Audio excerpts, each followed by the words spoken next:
Right. Hello and welcome to Rive Reflections in Veterinary Education. We have an interesting start to our podcast today. So this is Eric's turn to invite a guest, and then Eric very helpfully got stuck doing anesthesia, and so he's not actually here at the start. We're really optimistic that he's going to be able to join us very soon after. But we're excited to welcome a guest this episode. And so, you know what? I should have double checked that I was going to pronounce your last name correctly. But Locke, do you want to maybe tell us a little bit about yourself? And because again, Eric wasn't here to for me to hand it over to him. Sure. No, I'm Locke Karriker. I really appreciate the invitation to be on the podcast, and my current role is as chair of the Veterinary Diagnostic Production Animal Medicine Department, which up until a couple of months ago, I primarily had about a 50% teaching responsibility, mostly in clinical activities associated with focused on swine and other food animals. Excellent. And so, congratulations on what sounds like a recent promotion. Yeah, I think so. Some days it feels like a disciplinary promotion, but most of the days it feels like the best job. So, Oh, good, good. Well, I don't doubt that.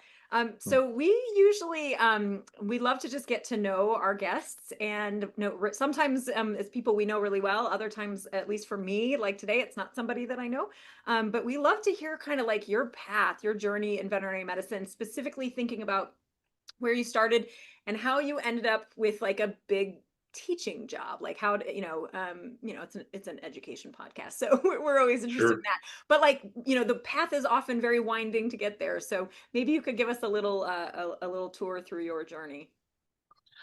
Yeah, so I really started at an early age. I had an interest in veterinary medicine and really had to do. I grew up on a small farm and I wanted to stay involved with agriculture, but I wanted more education and I was going to use on a small family farm. And so veterinary medicine made a lot of sense to do that. And we had a number of pigs on the farm. We had a veterinarian that would come out and work on those pigs, and we had a bad outcome once when he was collecting a blood sample and just immediately necropsied the pig and pretty quickly arrived at an explanation for that. And, that I was really sort of hooked at that point. I was like that, I love that being able to dig in and sort of know what happened. And so then over the years through my undergrad experiences, I tried a lot of other things, and this was the thing I kept circling back to. It just sort of checked the most boxes for me. And so I ended up, and I really had at that time, had no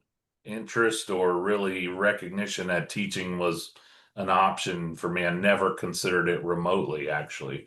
And then went through my undergrad years and went to vet school and then went into practice out in the panhandle of Oklahoma with the large integrated production system out there.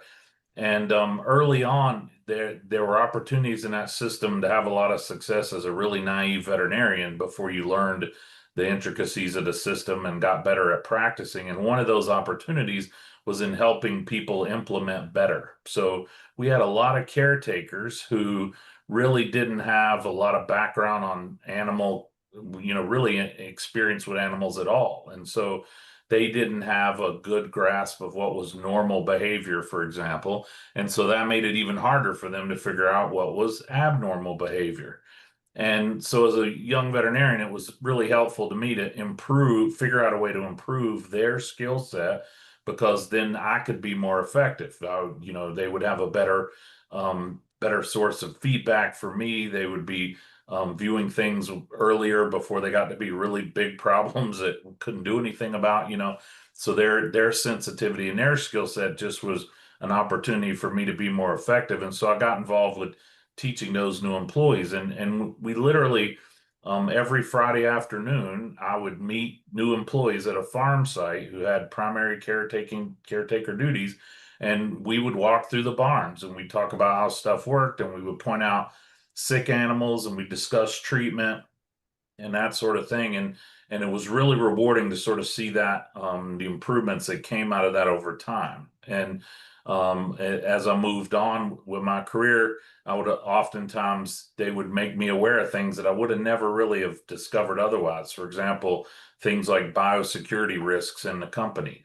they would observe these things, and they would, be like, I know who to call and talk to about that.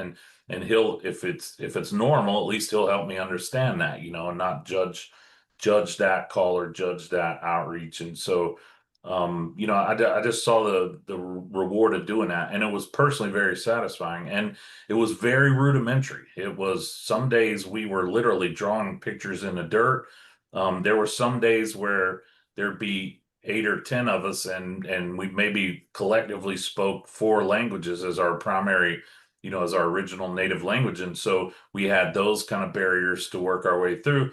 And so you were sort of always trying to innovate on how to get your message across. It wasn't as simple as just telling them and lecturing to them. In a sense, there was a whole lot of pointing with laser pointings, and and thumbs up, thumbs down. That pig's good, that pig's not good. So really basic stuff, no earth-shattering technology, but I like the challenge of trying to figure out where they were and how to get to them with the message and with an idea. And then I really thoroughly enjoyed watching the light bulb come on and seeing them do it later on their own. And them develop some pride in their work and what they were accomplishing. And so that's sort of when it first started to take root with me that maybe teaching was a pathway. But even then, I really never saw myself in academia. But in that role, I spent quite a bit of time on the phone and otherwise with the diagnostic lab at Iowa State, working through cases and challenging problems and things like that. I got to know the faculty there. I actually came up and spent some time one summer when I was in vet school, sort of a brief informal internship. So I'd seen the facilities and that sort of thing. And, as that progressed, eventually a position came open focused on swine medicine. And they said, hey, you should come check this out. And at the time I was like, I think I'm in the right spot, and I think I found what I need to be doing here. But they kept circling back and they said, hey, come take a look. So I thought, well, I'll go take a look. It'd be fun to go visit and see everybody, that sort of thing. And ultimately that led to a position, and I got hired on in the faculty. And so early on, even then, early on, my responsibility was supposed to be primarily research. I think 85% research was my original PRS. And my thought process at the time was, how's it going, Eric? my my thought process at the time was I was gonna work on the problems that I couldn't solve in practice for 4 or 5 years, and then I was gonna go back to practice. That was Mhm. still where I was gonna be. And what happened is, shortly after I got to Iowa State, the person doing the majority of the swine teaching left abruptly.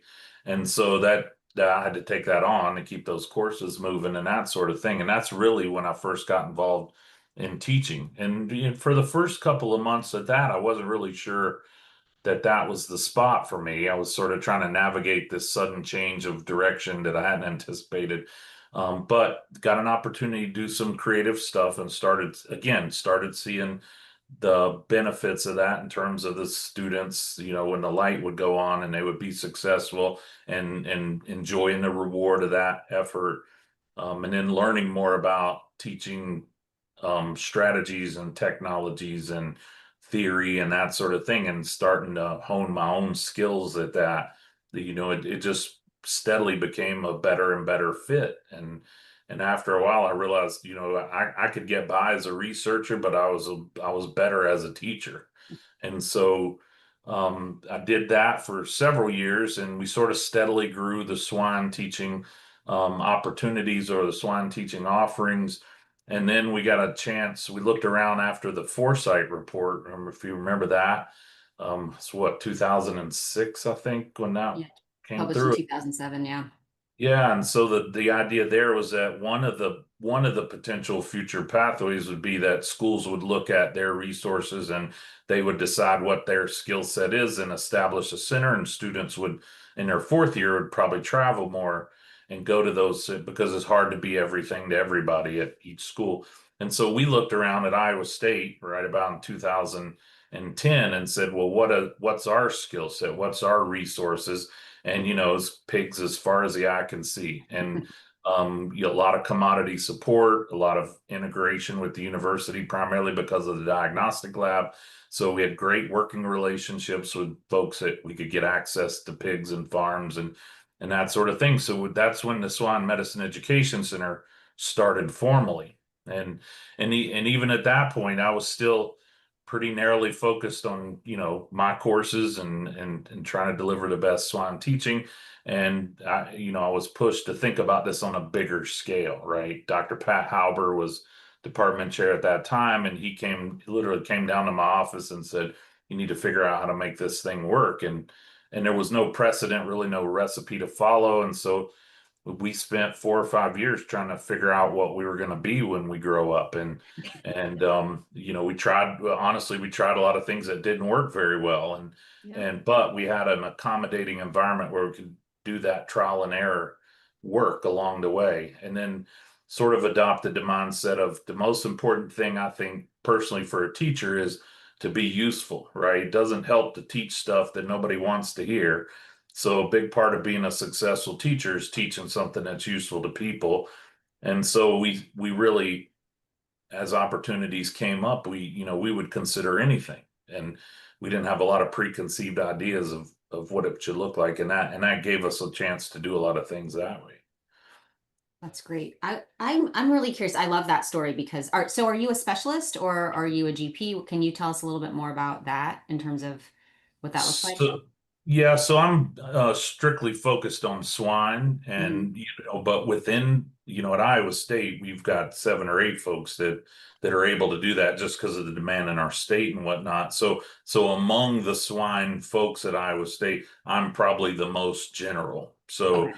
we have folks specialized on the key diseases, Hmm. but I'm sort of, sort of the one that does everything else in a way. Not meaning that it's more important volume wise or anything like that, but it's like I'm just the least specialized swine guy. So So, did you do an internship and residency is I guess what I'm trying to drive at, or oh no, I did strictly? not. Okay. I went through the pathway to be boarded in preventive veterinary medicine. Got it. Okay. So, Great. Perfect. so I am boarded in preventive medicine. Okay. So Awesome. one of the things that you mentioned early, hi Eric, it's nice that you were able to join us. Hope your Welcome. horse did okay. I think one of the things that was interesting to me is that you sort of mentioned that you were learning more about teaching strategies and teaching theory, which is not something that most veterinarians who go into teaching, even now, who've been teaching for maybe 15 or 20 years, talk about. So can you give us a little bit more insight into how you discovered those sort of elements of education existed and why you felt like it was important for you to pursue learning more about them?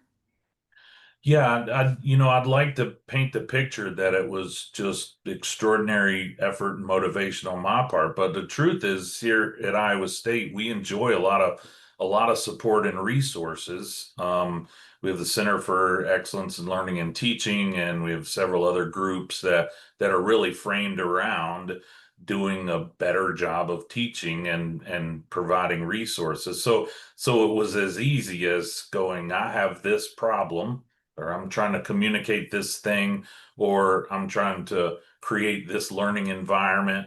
Can you give me some direction? And so, you had to be willing to follow up. So maybe that's what I did. But at least they were able to point you in directions of, here's a similar situation. We've heard about it at the very least that you might use to model, or here's some things that would help you a lot. Jared Danielson, like Jared Danielson, big influence, I think, for a lot of us, honestly. And he played a pretty important role in that. He would, anytime I felt like I was struggling to get to the next step, I could bring him up, have a conversation with him, and he'd be like, "What have you thought about XYZ?" And so that made it really easy to sort of look at things from a technical, theoretical standpoint and sort of look at the nuts and bolts of the act of teaching itself. And then, I had a half of my job was working with veterinarians. So I always had the swine technical stuff sort of, I had to stay immersed in that anyway. Yeah. Um, so yeah, that it was just really, I think the environment here at Iowa State really supports that. I think that's really great, Locke. I will say, however, a lot of places have resources that not everybody takes advantage of. Right. And so I do think you need to give yourself quite a lot of credit because we see a lot of underutilization of those kinds of resources for all the reasons, right? Oh, I didn't have time for this, or I didn't know how to do that, or I didn't feel like that was available to me, or so just even in you're talking just briefly, you're like, I went to here, or I talked to this person when I ran into an issue. Like, you're seeking help and using those resources, which is probably one of the biggest mistakes that people make, is just not Yeah. using the resources that are available. So, I mean, I think that's huge. That's a huge difference in outcomes. Yeah, I I think, oh, go ahead. Well, I was just going to say one thing, when I work with faculty that are earlier in their career too, the one thing I try to remind them of, veterinary medicine is relatively specialized part of the university. So, when you seek out these resources, a lot of times the answer you're going to get is we've never done that, or we don't have an exam. So you have to be willing to take something similar, something remotely close, and do the thought work to bridge it's like comparative medicine in a way, it's comparative teachings, right? Well, how does engineering give students a really a grasp of how things work in the field and all the challenges? Well, here's what they do. And I'm like, I can't really replicate that, but I can get close by sending students to farms under certain conditions on their own, that kind of thing. So I think that might be the one trick. It's what I encouraged earlier faculty to do, is just be willing to think comparatively, right? And take a scaffold of something else and make your solution. Yeah, I think one of the things that really strikes me about this conversation already is your willingness to admit that you don't know it all. One of the things that Eric and Bobby and I have talked about a lot is the hubris that exists among veterinary educators. And it's not just veterinary educators, it's higher education in general, right? Because this idea that, well, you're a content expert, that obviously means that you can teach. And so, yeah, I mean, I agree with Bobby. Like, you need to take, some pride in the fact that you were willing to be humble enough to say, like, I know my content really well, but I'm not really solid in how I can get others to understand what I'm trying to tell them. And so I really appreciate that. And it sounds like there's a culture of that at Iowa State, which is really, really refreshing to hear, because that's not always the case at other places. So, Eric, we Yeah. haven't even had a chance to let you talk. So I'm going Yeah, to, Oh, sorry. welcome. Thanks. And yeah, if you guys can generally continue to lead, that's great because my brain is a little bit fried. no worries. But sort of on that issue, Locke, I'm wondering, how do you think teaching students about pig medicine and pig production is different than other disciplines that they're engaged with in vet school? Well, I think there's two ways. One is um, working with pigs, I think, really calls on the broadest, the widest skill set. And what I mean by that is on along this axis of individual medicine versus population medicine, right? Because pigs have these really wide-ranging roles in our society. Obviously their food and their fiber, and that's the majority of them, and we gotta make sure that we're meeting those needs. But they're also pets now. They're also emotional support animals. We have a huge jackpot show circuit in the Midwest where these pigs compete all summer long and show after show, and they accumulate points, and the owner accumulates points. It's like NASCAR on four hooves, right? And it's that the pigs are in all those, and we use them to create human organs now, and we're trying to master that. And so for me, the cool thing about pig medicine is you can be anywhere and all of that spectrum. So to me, that's exciting because I can do a surgery on a show pig, or I can think about things from an epi standpoint and what's the right sample size, that kind of range of stuff. The other issue is that I think it's a really rewarding way to have an impact on humans, right? I mean, I think most of what we do in one way or the other is really ultimately designed to help people. We do it through animals a lot of the time, but there's a lot of the outcome that's important there, and it's really easy to make the case that that's a very direct impact on people.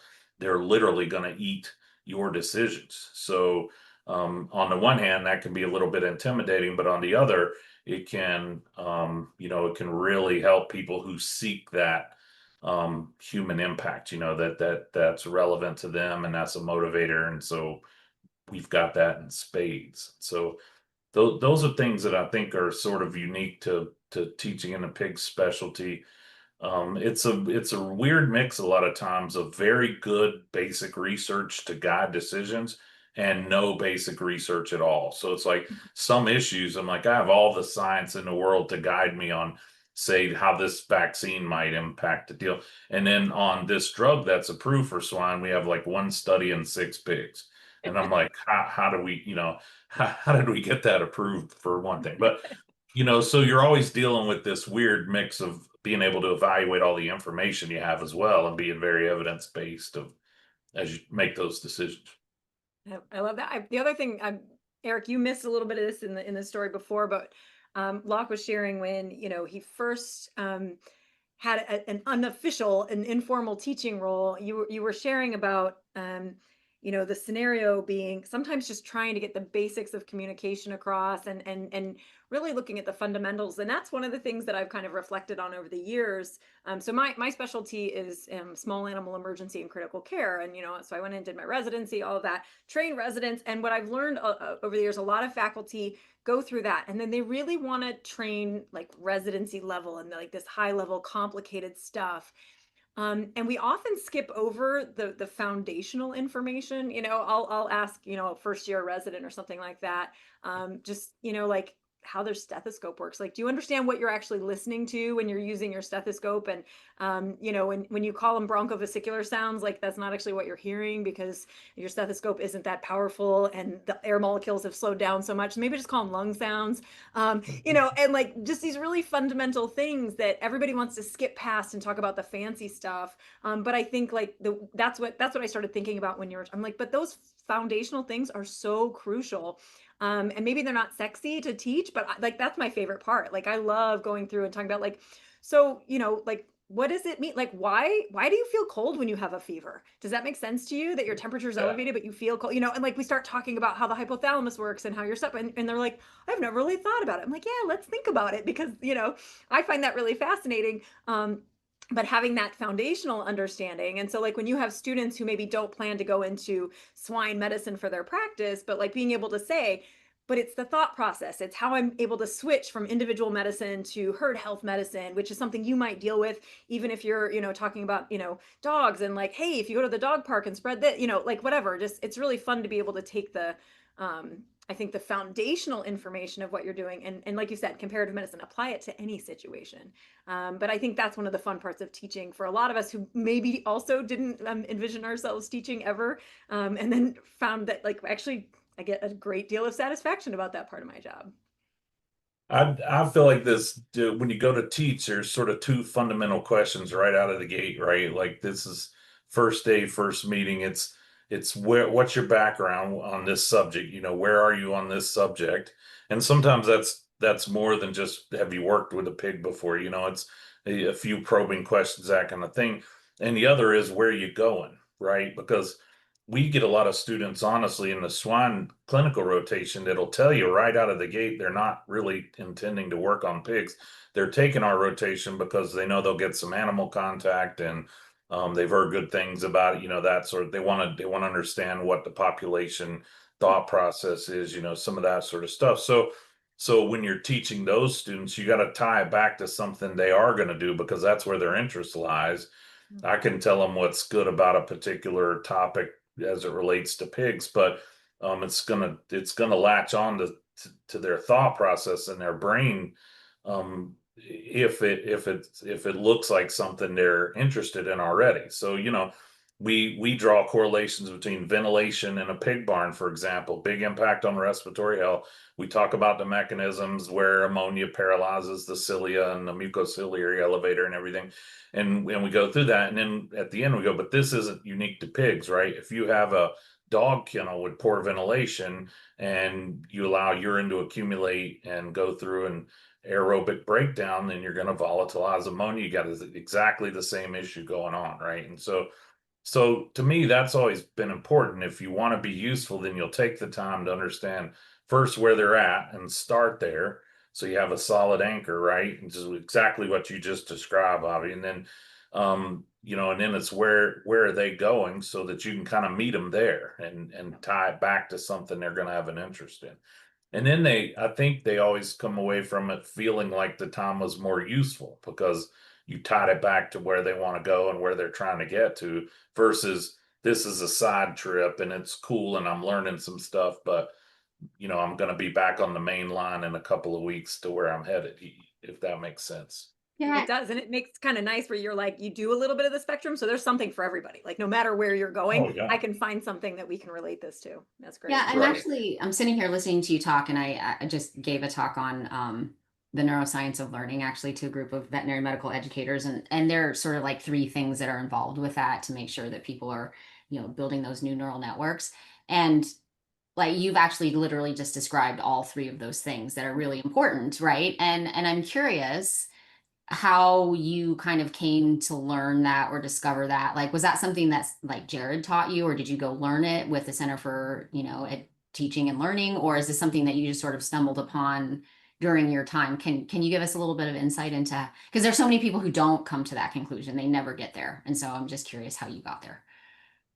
Yeah, I mean, that's a good question because it'd be hard for me to like point to one event where I was like, oh, I got this concept now, right? I mean, I think some of it was, some of it is born out of early frustration and trial and error. I mean, early in my career, I couldn't understand why everybody wasn't super excited about pig medicine. I'm like, hey, why would you ever want to work on another animal? And then in hindsight it sounds really funny, but it kind of felt that way sometimes. And then I'll be like, all right, so how am I going to make this interesting to more people?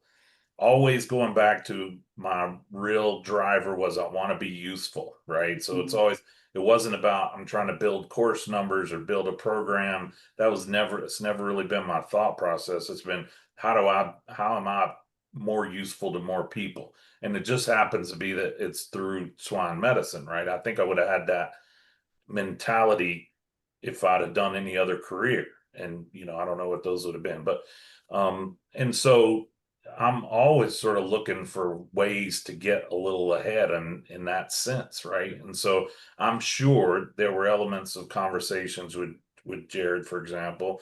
I know I've read some things along the way. I know I've talked to other teachers. Um, I'm inherently like naturally an introvert. Like I got to work hard. I got to work hard in the evening on a Thursday to feel extroverted at all, right? It's just not natural for me. So the upside of that is I'm constantly watching. I tend to watch before I jump in and participate. And so you pick up little things, right? What do the good teachers do? When you talk to your students, who do they point out as a really good teacher? They don't necessarily know of all the things to evaluate. We know that student evaluations sometimes aren't very well correlated to true technical ability in terms of teaching, but for whatever reason, that instructor made an impact on them, and it resonated and it stuck. And so I've always sort of been thinking about, all right, so what makes that stick? What are they doing? And you seek out chances to take a look at it and see if you can adapt any of it. So I wish it was fancier, but it's a whole lot of mimicry too, right? It's just Yeah. No, I mean, I think that's perfect. I think that's one of the struggles that, I've certainly observed with faculty, that again, they're unwilling or unable for whatever reason to do the things that you've just described, which is have conversations, ask for help, um, view other really skilled educators, or, have the opportunity to do that and have those conversations. So I love that. I think that's really important. I don't think we see it often enough. I think it's getting better, but I don't think that we see it often enough. So I really appreciate that. Well, what sort of ties some of those things together, right? Like I mentioned, sort of being an introvert, small talk's not really my forte. In any way, it just is what it is. But so early on in my career, we come into the first day of a clinical rotation. We're all sitting in a rounds room. And it's like, all right, well, we're going to roll out at 10 and go to the farm, and that's literally where I would start. And I couldn't understand why nobody was talking, and we just didn't seem to have a lot of discussion. So then it was like, hey, you need to start off just getting to know your students a little better, right?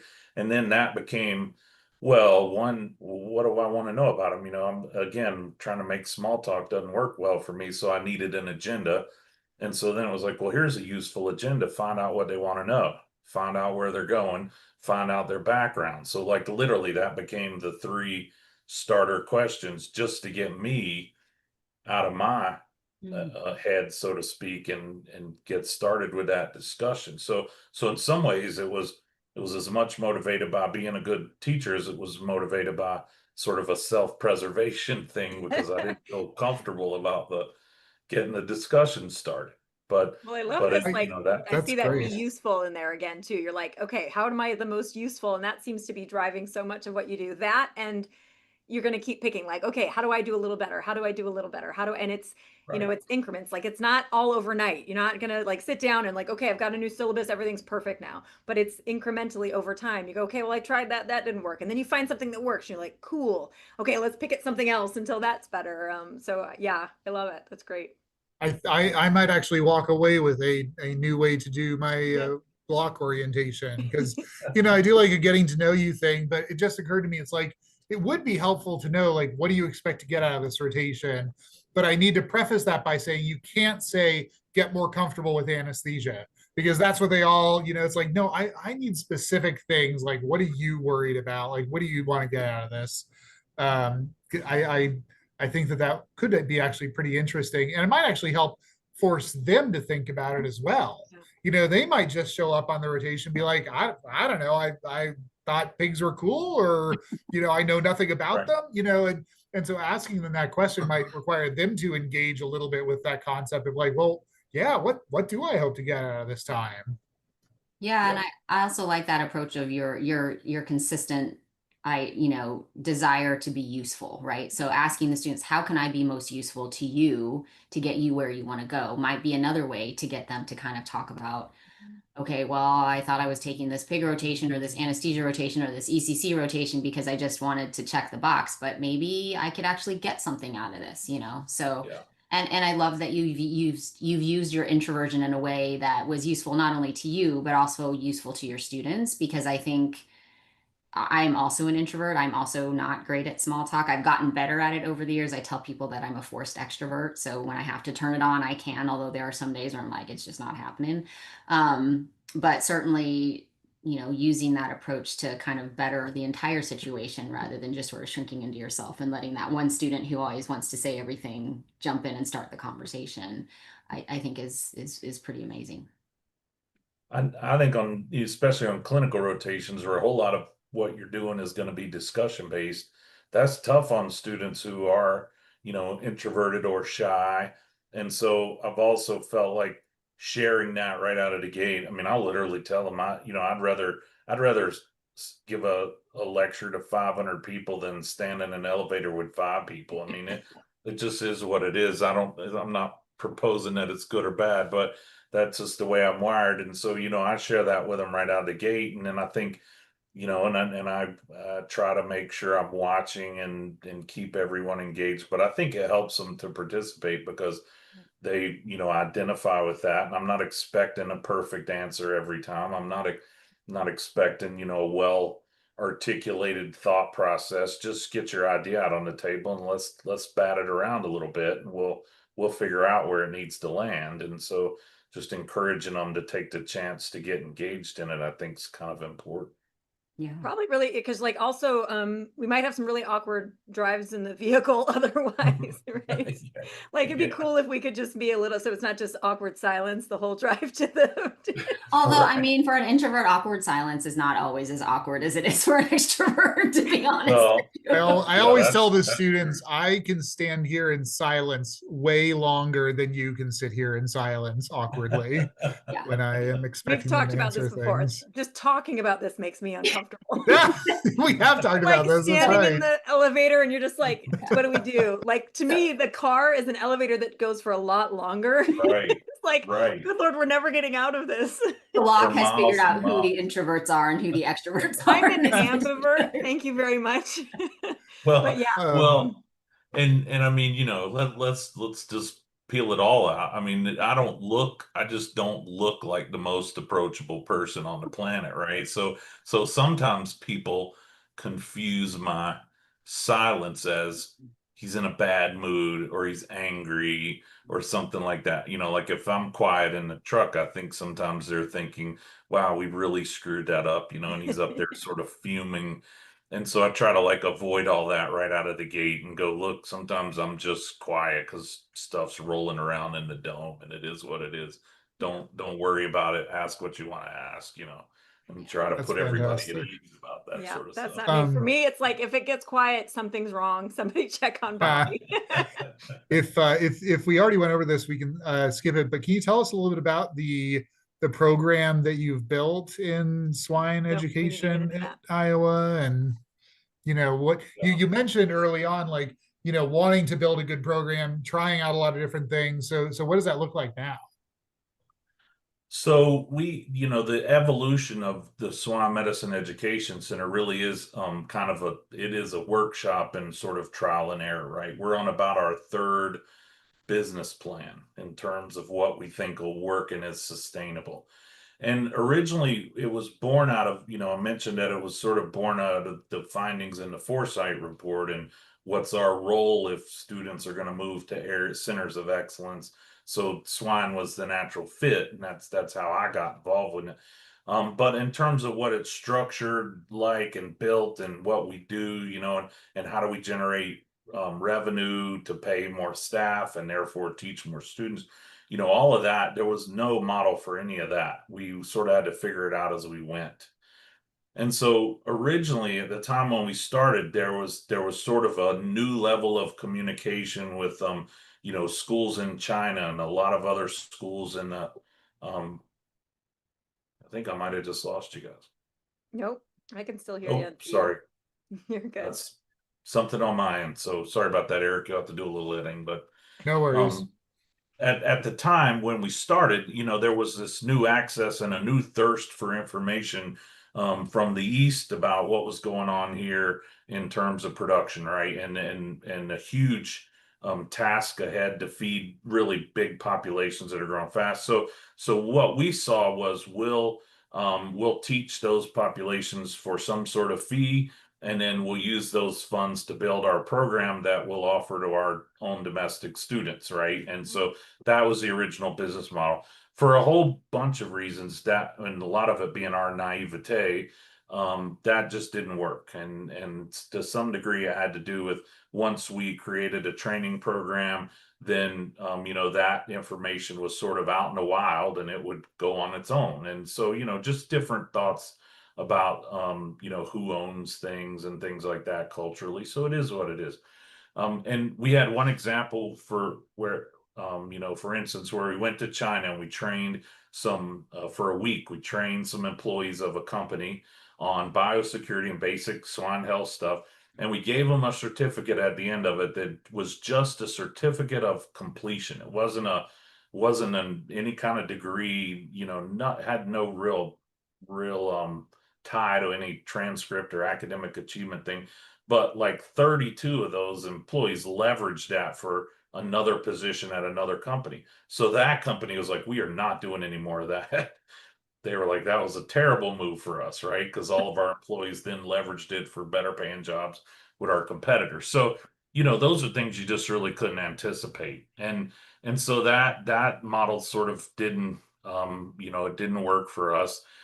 Where we're at now is we've also coupled it with this need for a lot of assistance with clinical trial work in pigs, right? So there are a lot of researchers that have specialized technical skill, highly technical skill on some sort of benchtop element, right? Like maybe a simple example would be like PCRs. They're the expert in PCR, so they need to challenge some animals and they need to get some samples from known populations, and they need to get multiple organs and they need to run their tests to see if it works, right? So they have no expertise in keeping pigs alive or managing pigs or handling pigs or necropsying pigs or collecting these samples and that sort of thing. Those activities are exactly what we need to train students, train veterinary students. Yep.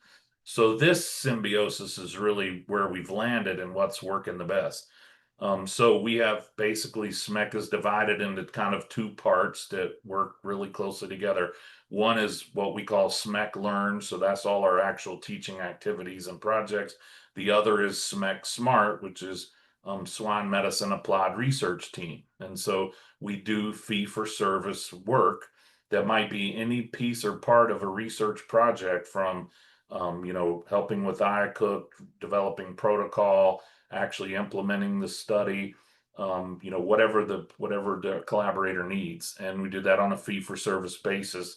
And that's really been the model that's taken off.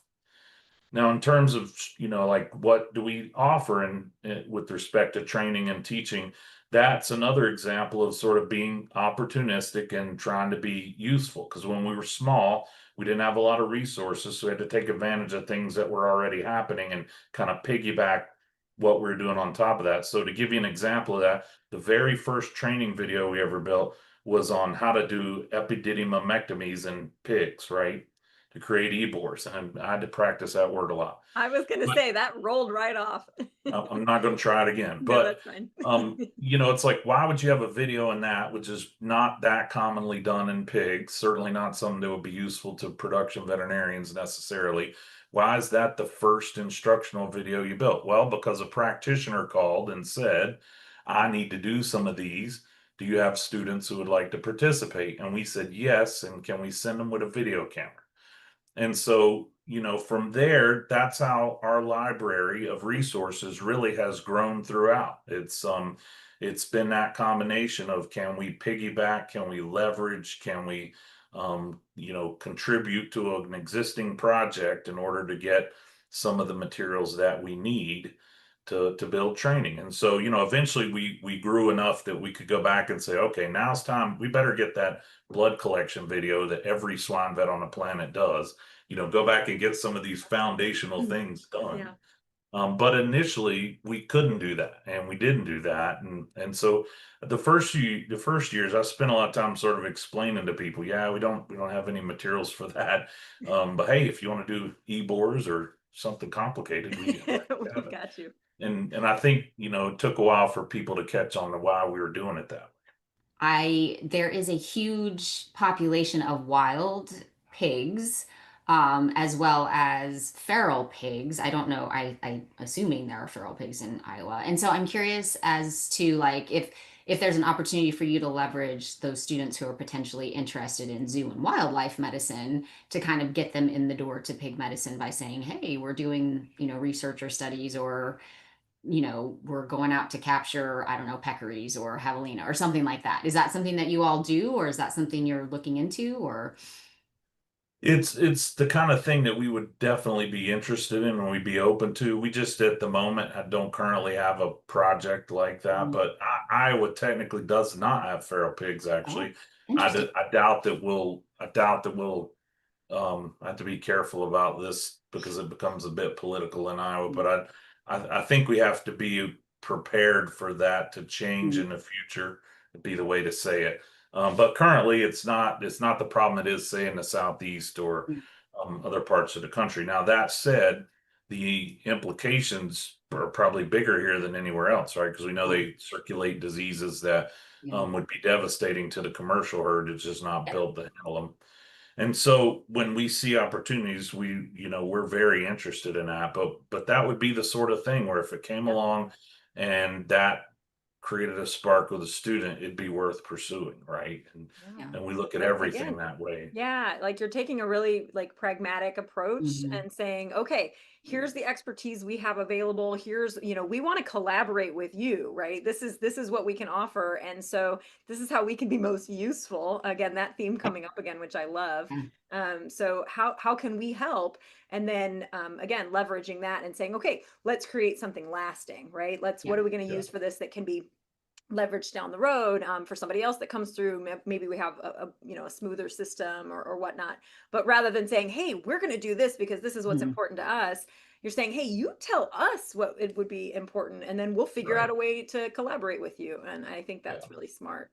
Yeah. And you talk about that issue of, hubris among veterinary educators. I mean, that, I think when you have to go through the process of building something out of nothing, Mhm. that's an excellent training school for rooting that out, right? Yeah. Because I mean, early on, all we had to offer was a whole bunch of potential, but we didn't have much else, right? Yeah. So all of us that were involved early on, which initially was me, and then steadily we added a person and steadily we added a person. But there was a whole lot of days where we have a whole bunch of people overqualified for the task of the day, but that's all we have to offer. Like we'll go help collect blood samples on a surveillance study, right?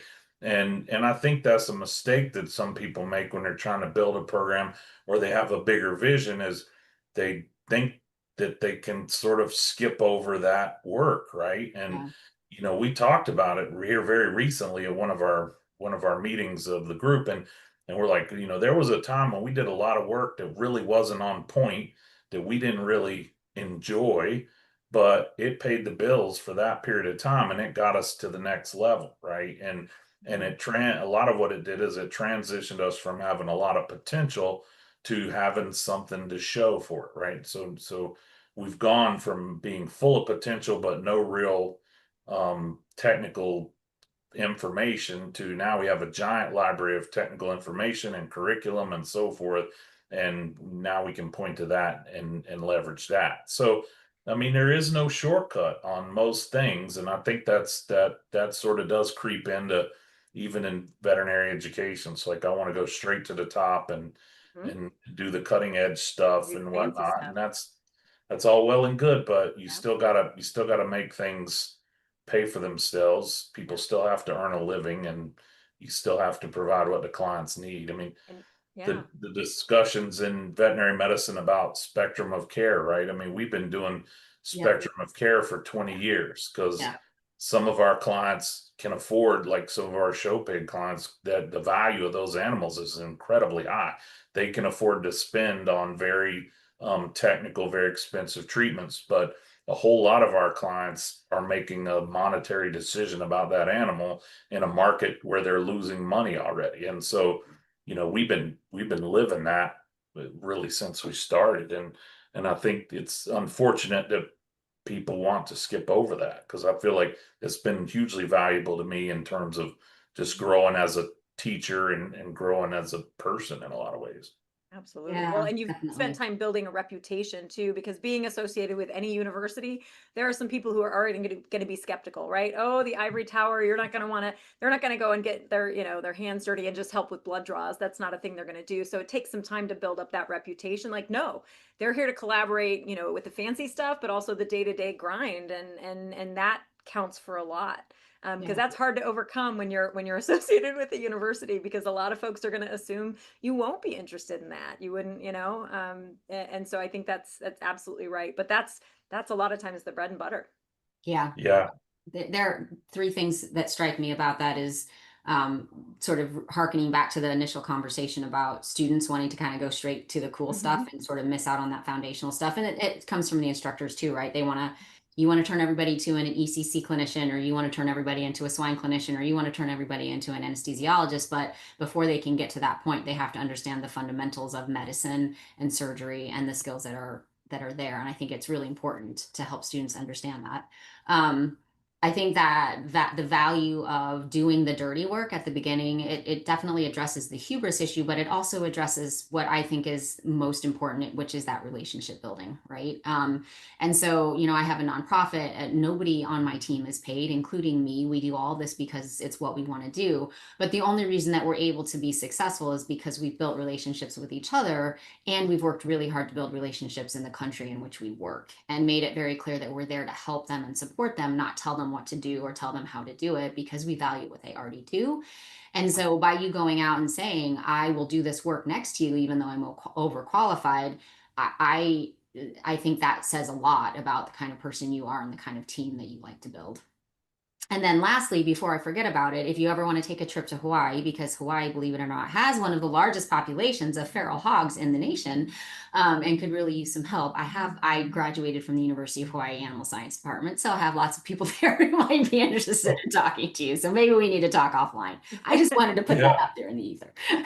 Yeah, absolutely. I mean, it's funny because pig medicine has literally taken me around the globe, right? I've been to a huge number of countries, but the funny thing is, where the pigs live in those countries, looks just like where they live in Iowa. So, it's like, well, you've been to France, and I'm like, yeah, it was a little town, and I didn't Looks see like any it. of the landmarks, none of the touristy Yeah. things that people know about, and Oh, so it's kind of funny that way. It's like it's a great world travel, but they kind of all the pigs are where the they pigs all are, look and the usually same. that's That where the cracks me up. people are not. I love that. It So It's makes so much sense. wild. I would have never thought that, but it makes perfect Yeah, I sense. mean, I guess You're not going to downtown Paris for that. yeah, I didn't work right. on pigs when I was in South Africa, but I saw pigs in South Africa and they're like out on the farm in a corrugated little, place where they're just eating whatever they want to eat. Yeah, 100%.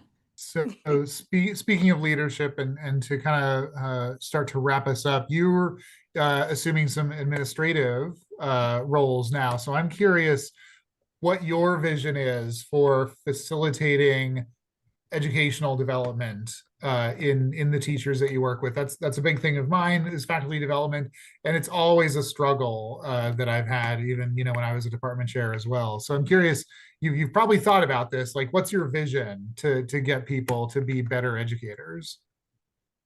Well, I think first off, I see this new administrative role as more teaching, right? Now I'm maybe a step further away from the animals, but at the end of the day, it's still about teaching, right? Still about coaching the same fundamentals of you got to figure out ways to be useful. You've got to deliver on those. You still got to find where people are. You still got to understand where they're going.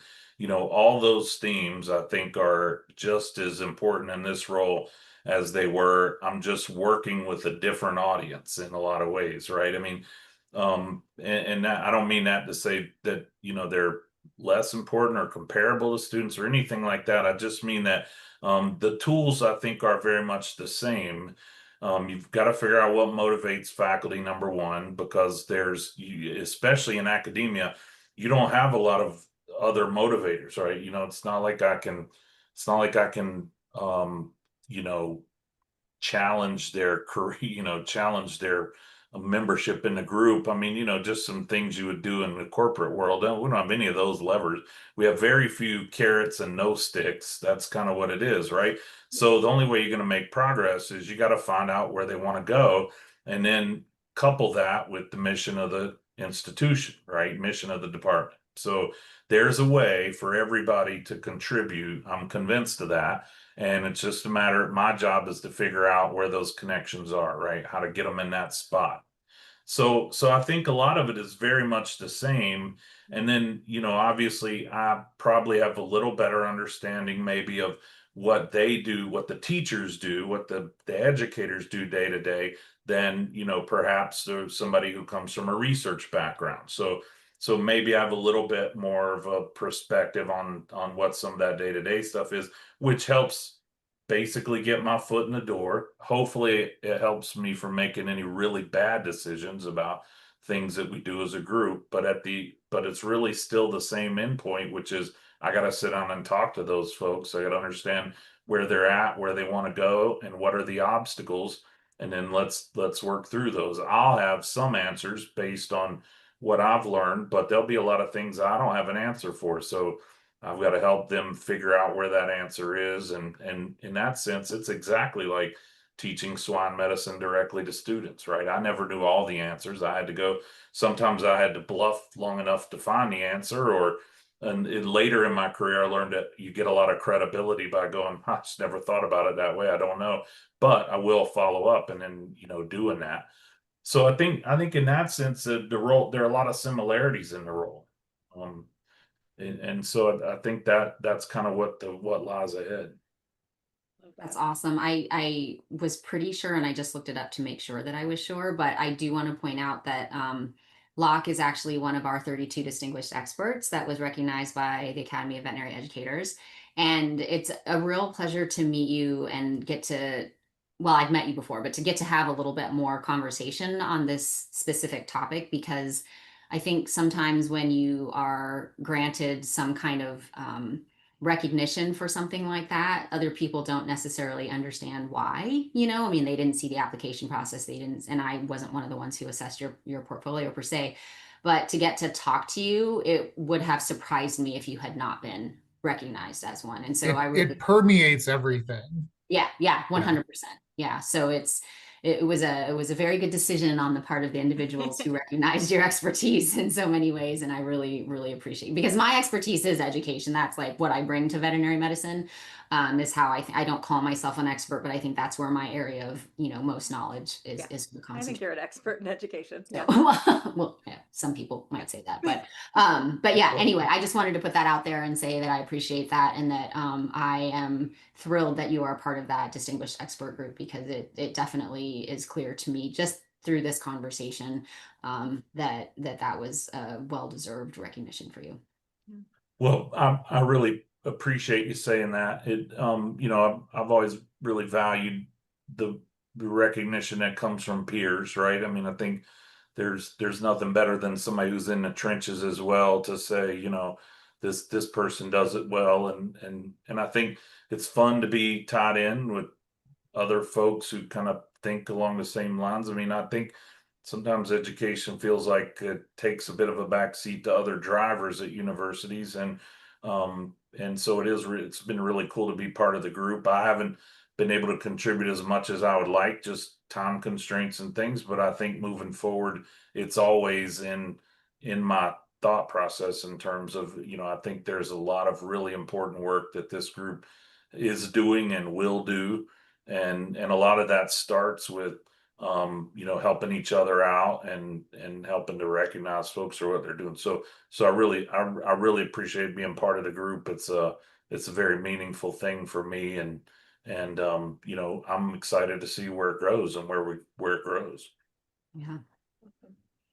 Well, the Thanks. students of Iowa sound like I'm like, I want to go and take your swine rotation. I know, Right? right? Anytime, I might talk too much you're for you, though. welcome. Yeah, I don't know if you're going to handle it. I'll talk too much for you. Maybe he'll be glad to have somebody take up the slack, Bobby. There you go. I'll chat with Somebody's you.